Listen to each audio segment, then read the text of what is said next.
Hello friends, आज हम इस वीडियो में मराठों का उदय से संबंधित मोस्ट इम्पोर्टेंट 29 प्रश्नों को हल करेंगे। तो चलिए शुरू करते हैं।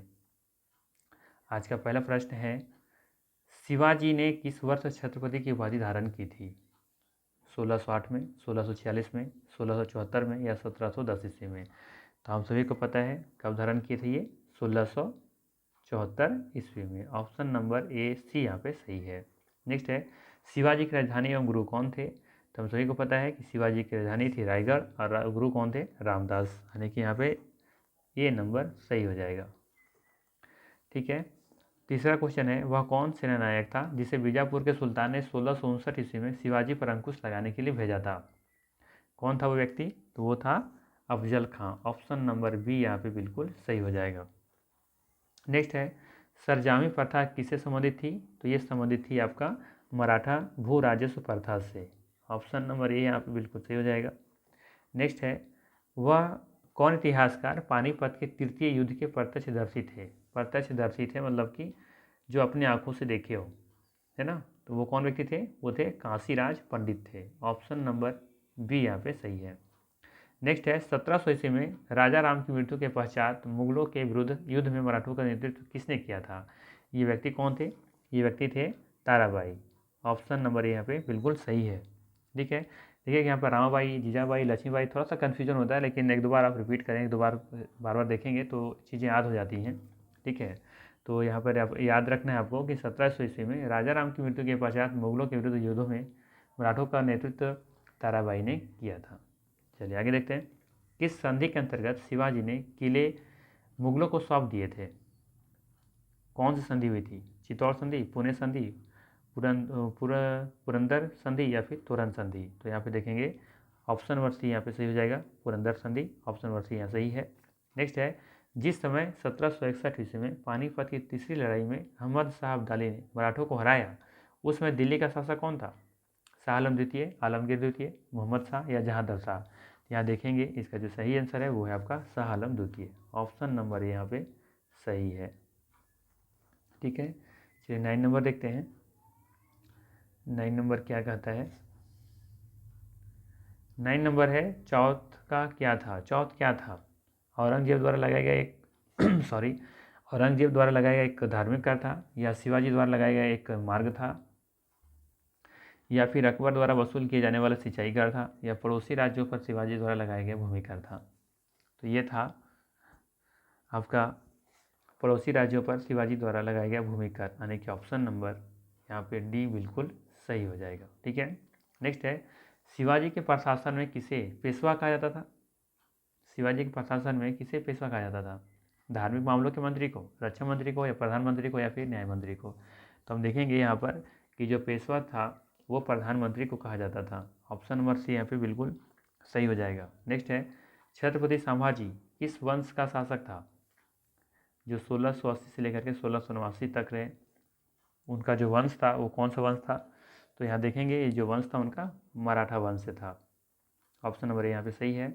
मराठों के उत्कर्ष का निम्न में से कौन सा कारण सही है? मराठों के उत्कर्ष का निम्न में से कौन सा कारण सही है? भौगोलिक सुरक्षा, उच्च नेतृत्व, राजनीतिक जागृति, या उपयुक्त में से सभी? तो यहाँ देखेंगे कि ये सभी कारण थे जो मराठों का उत्थान हुआ था, है ना? तो ऑप्शन नंबर डी यहाँ पे सही है। नाना फडणवीस होगा। नाना फडणवीस का मूल नाम क्या था? तो नाना फडणवीस का मूल जो नाम था वो था आपका बालाजी जनार्दन भानु, यानी ऑप्शन नंबर यहाँ पे डी बिल्कुल सही हो जाएगा। नेक्स्ट है, छत्रपति शिवाजी को पराजित करने के लिए औरंगजेब ने निम्नलिखित में से किसको भेजा था? शिवाजी को पराजित करने के लिए औरंगजेब ने किसको भेजा था? राजा जसवंत सिंह को, राजा मान सिंह को, राजा भगवान दास को, या राजा जयसिंह को? तो देखेंगे यहाँ पर कि राजा जयसिंह को भेजा जाता है। ठीक है। नेक्स्ट है, निम्नलिखित में से किस लड़ाकू पेशवा कहा जाता है? किसे लड़ाकू पेशवा कहा जाता है? तो ये कहा जाता है बाजीराव प्रथम को। ऑप्शन नंबर ए यहाँ पे बिल्कुल सही है। 16 नंबर क्वेश्चन है, पेशवा प्रथा ब्रिटिश द्वारा किस पेशवा के काल में समाप्त हो गई थी? पेशवा जो प्रथा था ये बताना है कि ब्रिटिश द्वारा किस पेशवा के काल में समाप्त कर दी गई थी, ये समाप्त हो गई थी। रघुनाथ राव, नारायण राव, या फिर माधव राव, या फिर बाजीराव? तो इसका जो सही आंसर है वो है आपका बाजीराव द्वितीय। ऑप्शन नंबर डी यहाँ पे बिल्कुल सही हो जाएगा। नेक्स्ट है 17 नंबर क्वेश्चन, पेशवाओं का संस्थापक निम्नलिखित में से कौन था? तो ये थे बालाजी विश्वनाथ। कौन थे? बालाजी विश्वनाथ थे। 17 का डी यहाँ पे बिल्कुल सही हो जाएगा। नेक्स्ट है गुरिल्ला युद्ध की अवधारणा को किसने लागू किया था?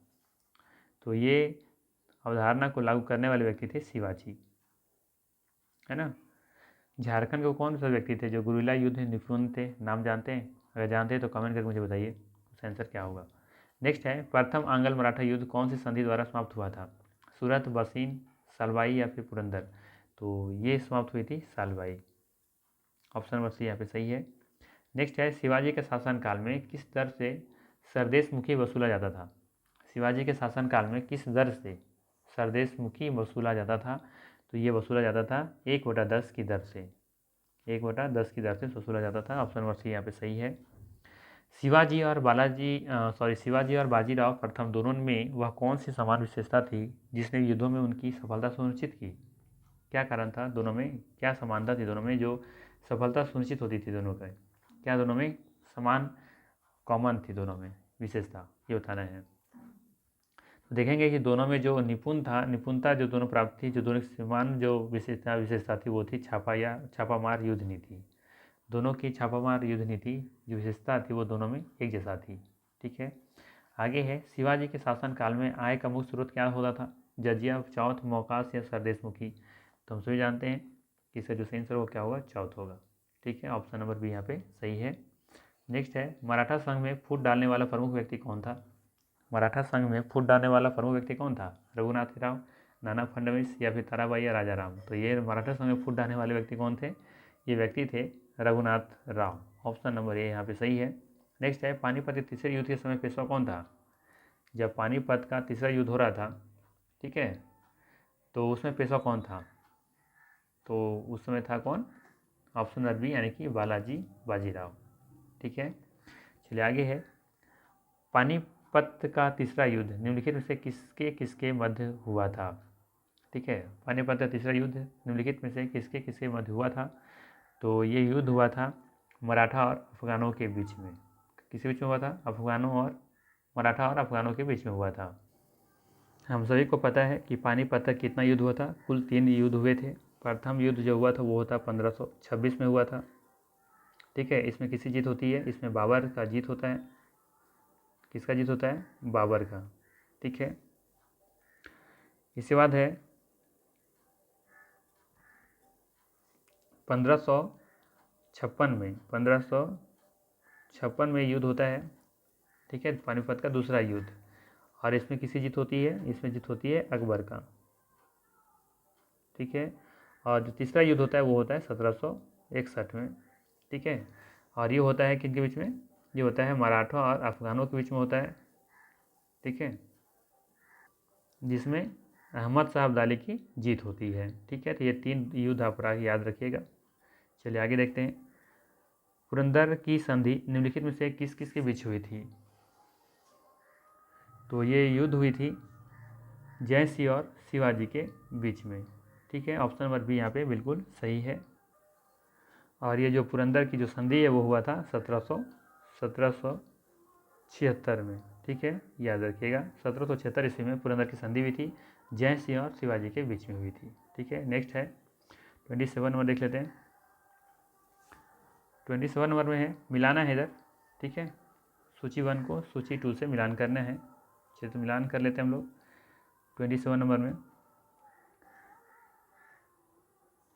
सबसे पहला है बरगीर। तो बरगीर का संबंध हो जाएगा आपका अश्वारोही सैनिक से, ये सही है। ठीक है, इसके बाद है नायक। तो नायक ये थे पैदल सेना की सबसे छोटी इकाई को अधिकारी होते थे नायक। ठीक है, इसके बाद है सरे नौबत। तो ये थे पैदल सेना का सबसे बड़ा अधिकारी होते थे, और कारकुन होते थे एक किले के गोदाम का अधिकारी। ठीक है, तो अब मिला लीजिए ऑप्शन नंबर कौन सा होगा, लग रहा है यहाँ पे ऑप्शन नंबर डी यहाँ पे बिल्कुल सही हो जाएगा। नेक्स्ट है आपका 28 नंबर। निम्न मराठा सैन्य अधिकारियों को आरोही क्रम में व्यवस्थित कीजिए तथा नीचे दिए गए कूट की सहायता से सही उत्तर दीजिए।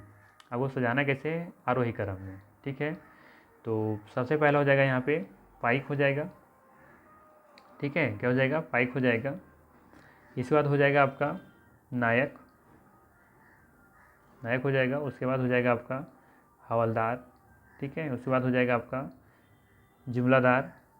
इसके बाद हो जाएगा आपका हजारी, और लास्ट में हो जाएगा आपका सरे नौबत 6 नंबर पर, ठीक है। तो अरेंज कर लीजिएगा आप, क्या हो जाएगा यहाँ पर 3 4 3 4 2, 3 4 2 किस में है, पहले ही ऑप्शन दिख रहा है, सही हो जाएगा, ठीक है। और आज का अंतिम प्रश्न, यहाँ पे सूची 1 को सूची 2 से मिलाना है, ठीक है। तो सबसे पहले मिला लेते हैं हम लोग, मजुमदार है तो इनका हो जाएगा संबंध किससे, वित्त मंत्री से, ठीक है। इसके बाद है वाकिया नविस, तो ये हो जाएगा आपका, ये हो जाएगा आपका गुप्तचर व्यवस्था का प्रमुख होता था ये। और चिटनीस हो जाएगा आपका शाही पत्राचार का प्रमुख, जो बच गया आपका सुमंत या दबीर जो होते थे वो होते थे विदेश मंत्री, यानी कि ऑप्शन नंबर यहाँ पे डी लग रहा है, सही है, ठीक है। तो ये थे मोस्ट इंपॉर्टेंट 29 क्वेश्चन मराठों का उदय से। चलिए मिलते हैं फिर हम लोग नेक्स्ट वीडियो में, थैंक यू।